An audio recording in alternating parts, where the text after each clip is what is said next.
So this is my resource for assemblies and exploded views.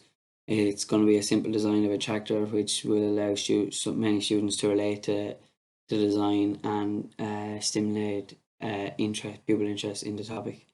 I'll proceed to assemble the blocks, communicating how to assemble them and which age is made where and why are they made in such positions.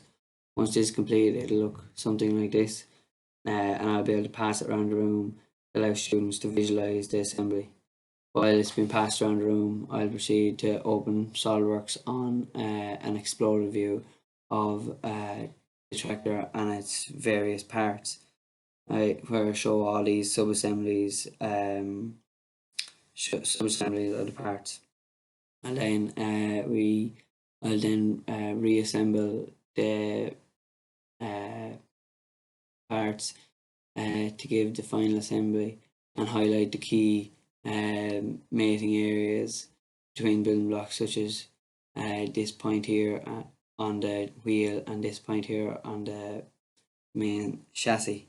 So this is my resource. The combination of SolidWorks and 3D model will help students to understand and visualize the process of assemblies better.